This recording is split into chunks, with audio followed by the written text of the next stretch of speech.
Bonjour à tous, j'espère que vous allez bien. Donc on se retrouve dans une nouvelle vidéo avec 3 livres qui ont la particularité, et j'ai même pas fait exprès, d'avoir des portraits de femmes sur leur couverture. Et vraiment, parfois comme ça, il y a des hasards, comme récemment avec 2 livres japonais violets, ou je ne sais pas, ou 3 livres qui ont le même fil conducteur, le même genre. Et ben voilà, là c'est celui-ci, le fil conducteur. 3 portraits de femmes sur les couvertures. C'est quand même dingue parce que ces deux-ci je les ai apportés et lus ensemble, j'ai même pas fait gaffe, et après je me suis dit bah tiens, on va rester dans la thématique de portraits de femmes, je vais lire lui, mais que je voulais lire rapidement de toute façon. Bref, il n'y a pas de hasard. Donc on va commencer. Alors j'ai lu ces deux-ci en même temps, mais j'ai terminé celui-ci avant, donc je vais vous parler de celui-ci en premier justement. Moi qui n'ai pas connu les hommes de Jacqueline Hartmann. Alors ce roman-ci, je pense que vous en avez entendu parler. En fait il est sorti il y a 30 ans et il a été réédité l'année dernière, donc sorti en grand format, et là depuis très récemment en poche. Je me souviens que dans mes rayons du coup de la littérature française, c'est moi qui avais reçu les piles, et je m'étais pas forcément intéressée à ce roman, tout simplement parce qu'il y a trop de romans qui sortent. Donc s'intéresser à tout ce qui sort et à tout ce qu'on reçoit, c'est absolument impossible. Donc j'étais un petit peu passée à côté, j'en avais entendu du bien, j'écoutais un petit peu les avis des uns et des autres, et du coup je l'avais dans un coin de ma tête, et quand il est sorti en poche, je me suis dit allez, c'est l'occasion. En plus il est bien plus accessible financièrement parce qu'il est à 8,40 €. Du coup j'ai profité de mon passage à Paris là récemment, mi-juin, pour l'acheter dans la très jolie librairie La Mouettrieuse dans le Marais. Il l'avait, ça tombait très bien, c'est le seul achat que j'ai fait, je suis très fière. Donc je l'ai lu, je l'ai commencé ce jour-là à Paris, et je l'ai terminé le lundi en rentrant tranquille chez moi. Alors j'ai adoré ce roman qui est extrêmement fort, extrêmement bouleversant, qui en dit long sur la société et sur, je pense, un aspect de l'histoire extrêmement traumatisant. Alors Jacqueline Hartmann, comme son nom l'indique, est d'origine juive. Sa famille a été déportée en grande partie durant la Shoah. Pourquoi je vous dis ça? Parce que je pense qu'il y a très clairement un lien en fait entre le sujet du roman et son histoire de famille à elle. Elle n'a jamais voulu expliquer ce que ce roman signifiait, parce que vous allez le voir, c'est quand même extrêmement particulier. Mais je pense très clairement, après je ne suis personne pour dire ça, mais je pense très clairement que le message caché de cette histoire fait un gros écho à la Shoah. Je vous explique, on suit 40 femmes qui sont enfermées dans une espèce de cave, il n'y a pas de fenêtre, il n'y a rien, et elles sont enfermées dans une cage depuis des années. Elles n'ont pas le droit de se toucher, d'avoir des vraies conversations entre elles. Elles sont d'âges différents, elles ont eu des vies différentes, et elles sont enfermées depuis le même moment comme ça, depuis on ne sait quand. Elles ne peuvent pas se déplacer librement, elles sont obligées de faire leurs besoins devant tout le monde. Il n'y a plus du tout d'aspect liberté et vie privée, ça n'existe plus. Et elles sont observées 24/24 par des gardes qui agitent leur fouet comme ça pour les menacer. Donc elles se tiennent à carreau. Alors, là où je vous dis que ça fait vraiment écho à la Shoah, c'est parce que selon moi, ces femmes représentent les juifs enfermés pour des raisons obscures, et les gardes représentent les nazis. En tout cas, moi ça fait clairement écho à ça. Donc c'est un roman rangé en littérature française, mais qui fait penser à de la dystopie, mais pas tant que ça, parce que si ça fait écho à la Shoah, on peut se dire c'est un événement de l'histoire qui, on a l'impression, est une dystopie, c'est pas possible que ce soit arrivé, et pourtant si, parce que ça paraît complètement ahurissant. Et en fait, on va suivre le point de vue d'une jeune fille. C'est la seule en fait à ne pas se rappeler de sa vie d'avant à l'extérieur lorsqu'elle était libre. Elle n'a pas de prénom, on ne sait pas quel âge elle a, donc ça en fait, ce manque de repères spatio-temporels est un petit peu perturbant, mais ça rajoute un petit peu à cette ambiance lourde et extrêmement oppressante et un petit peu huis clos comme ça, et dystopique. Du coup, elle essaye un petit peu de se situer, elle se demande si les repas sont servis aux mêmes heures, si elles dorment le même nombre d'heures, parce que la lumière est sans arrêt allumée et ça perturbe complètement leurs repères spatio-temporels. Du coup elle va céder des battements de son cœur avec l'aide d'une autre femme qui elle a connu l'avant pour essayer de comprendre combien de secondes fait un battement de cœur quoi. Donc elles vont faire une moyenne et grâce à ça, grâce à ces repères un petit peu qu'elle a sous le coude, elle va essayer de comprendre et elle va vite se rendre compte que non, elles ne dorment pas le même nombre d'heures chaque jour, qu'elles ne sont pas nourries aux mêmes heures pour justement qu'elle n'ait absolument aucun repère. Donc c'est extrêmement perturbant. Et un jour, la porte de la cave s'ouvre, les gardes partent et elles sont libres. Je ne vous spoile rien, il y a réellement écrit ça dans le résumé. Du coup, la partie où elles sont enfermées comme ça pour des raisons complètement obscures ne dure pas longtemps dans le récit. Le reste du récit, c'est les femmes qui sont complètement éberluées et qui sortent et là, qui sont libres. Mais quoi faire? Ça fait plus de 10, 15, 20 ans, on ne sait pas qu'elles sont enfermées et d'un coup, comme ça, elles sont libres, elles ont un libre arbitre, qu'est-ce qu'elles vont faire? Donc c'est extrêmement perturbant et pour elles et pour nous, enfin du moins pour moi ça m'a fait très bizarre. Donc on va suivre encore une fois notre jeune fille, qu'est-ce qu'elle va faire? Elle va être un petit peu la leaduse. Et voilà. Alors il y a un seul truc où je dirais qui n'est pas très crédible dans le récit, c'est que les femmes disent lorsqu'elles voient l'extérieur, ça ne ressemble pas du tout à chez moi. Ce n'est pas comme chez moi. Et en fait, je me suis dit, c'est des femmes qui ont dû être prises comme ça dans plusieurs pays, mais sauf qu'elles parlent la même langue, donc c'est pas possible. Donc ça se trouve, elles sont du même pays, mais elles n'habitent pas au même endroit de base, et lorsqu'elles sortent, elles ne reconnaissent rien. Et ouais, clairement, pour moi, ça fait vraiment écho à la Shoah. Et je pense que c'est pour ça que l'autrice n'a jamais voulu expliquer ça, je pense. Après, elle est décédée, donc c'est vraiment difficile à dire, mais ça se trouve c'était un petit peu une expiation, un exutoire pour elle d'écrire ça. Un roman qui est extrêmement perturbant, mais que j'ai adoré, je l'ai trouvé extrêmement prenant, hyper intéressant sur les relations humaines entre un petit peu dominant et dominé. Qu'est-ce qui se passe quand on retrouve son libre arbitre après avoir été privé de liberté pendant aussi longtemps? Bref, c'est un roman qui ne vous laissera pas indemne. Ce sont des femmes fortes qui se prennent en main et qui n'ont pas le choix que de survivre et qui vont faire des choix. Et franchement, je l'ai trouvé bouleversant et incroyable. Et franchement, je comprends l'engouement autour de ce roman que j'ai vraiment adoré. Le second roman, c'est Hello Beautiful de Anne Napolitano avec cette magnifique couverture que j'avais acheté chez Smith & Son lors de ma journée à Paris l'année dernière, que j'avais faite sur la journée aller-retour comme ça. C'est le seul que j'avais acheté et je l'avais du coup dans ma bibli depuis plus d'1 an. C'est un livre que je voulais lire depuis sa sortie en anglais depuis plus d'1 an et demi. Depuis il est sorti en France sous le titre Les Bien-Aimés et même récemment en poche. Vous verrez, c'est une couverture qui ressemble, je vous la mettrai là si j'y pense.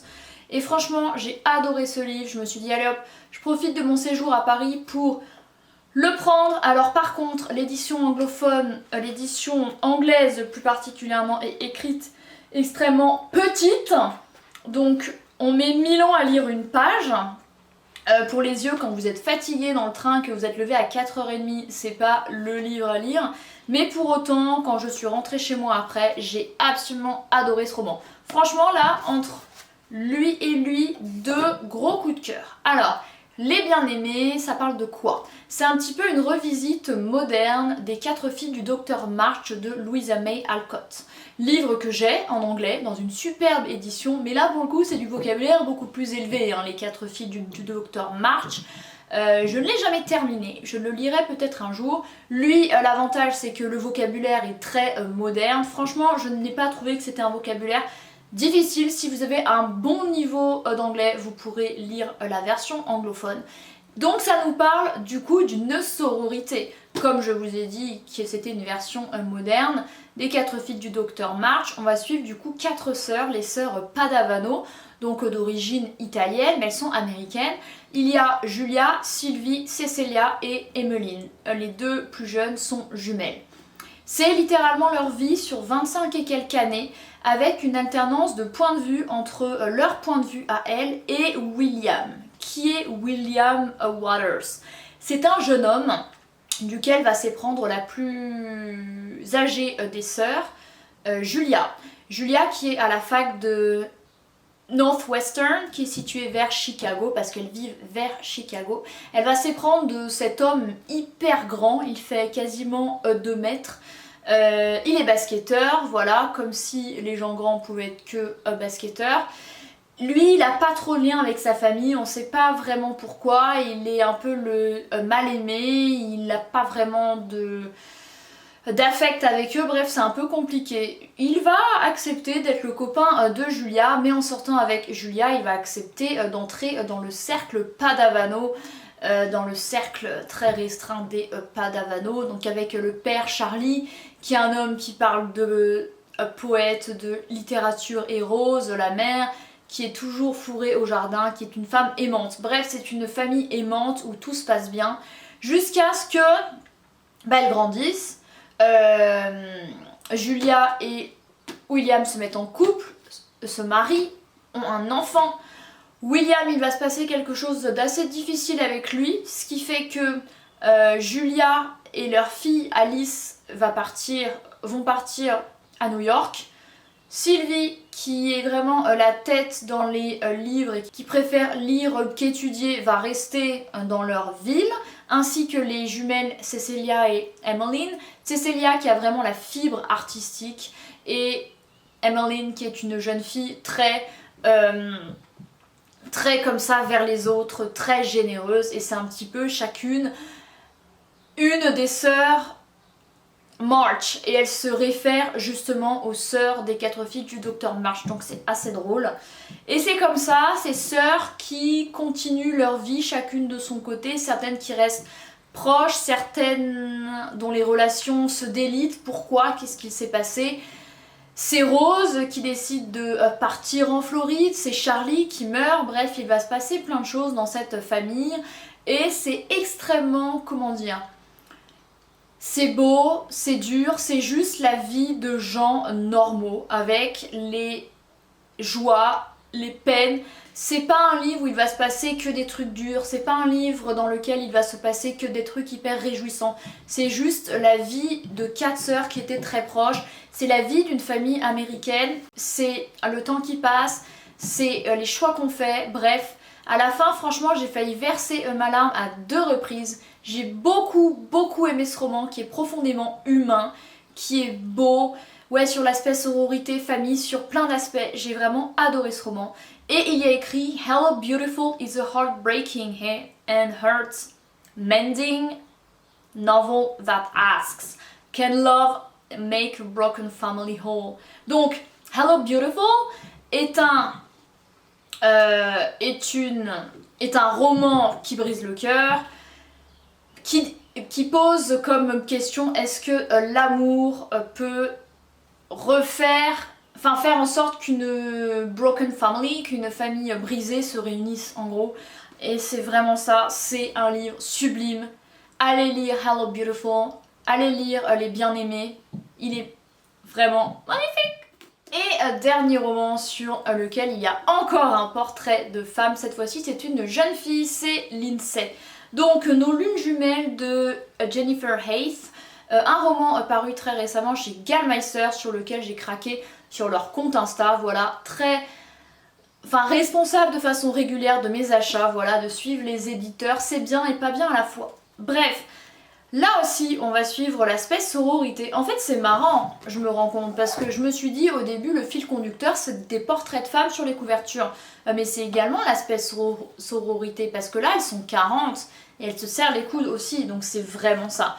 On va suivre Lindsay qui a 22 ans, une américaine, une jeune femme très grande, rousse, très belle, qui attire l'attention et qui va décider, suite à l'arrêt de ses études, d'aller vivre à Pékin et d'enseigner l'anglais.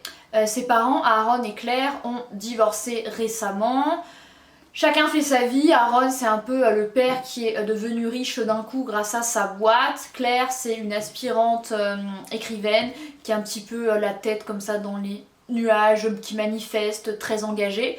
Et Lindsay a une petite sœur qui s'appelle Grace, qui est d'origine chinoise et qui a été adoptée par le couple des années auparavant. Lindsay et Grace sont très très proches et Lindsay va habiter en Chine et là on se dit c'est un petit peu pour se rapprocher des origines de sa petite sœur. Sûrement, Lindsay a appris le mandarin très jeune, elle voulait absolument aller en Chine, tandis que Grace, elle-même d'origine chinoise, rompt complètement avec ses origines. Pour elle, c'est la fille de Aaron et Claire. Elle est déjà suffisamment physiquement différente, donc elle ne veut pas avoir un nom chinois, aller en Chine, parler chinois, ça ne l'intéresse pas. Donc c'est Lindsay qui habite finalement à Shanghai, alors qu'elle a dit à sa famille qu'elle donnait des cours d'anglais à Pékin, et qui est retrouvée un jour malheureusement inconsciente parce qu'elle a été heurtée par une voiture qui a pris la fuite. Qu'est-ce qu'elle faisait comme ça dans ce quartier de Shanghai en pleine nuit, ce quartier riche financier, habillée avec des talons et une robe courte comme si elle allait au bal? Qui est la personne qui l'a heurtée? Qu'est-ce qui lui est arrivé quoi? Donc grâce à ce roman, on va en apprendre plus sur sa vie d'avant. Pourquoi elle est passée de Pékin à Shanghai, comment elle gagnait sa vie à Shanghai, qui est une façon très particulière, pourquoi elle a comme ça un petit peu rompu les liens avec sa famille, sauf avec sa sœur de laquelle elle est restée très proche, une relation très très belle, comme ça qui transcende les liens du sang. Qu'est-ce qui s'est passé lorsqu'elle était plus jeune et qu'elle avait exactement 16 ans?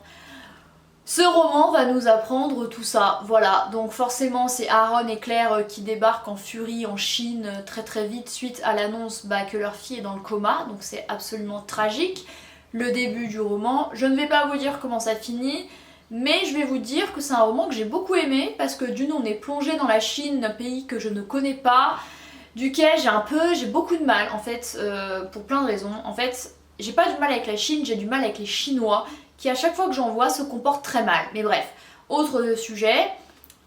Donc cette mégalopole tentaculaire qui est Shanghai, une ville extrêmement moderne dans une Chine extrêmement encore conservatrice.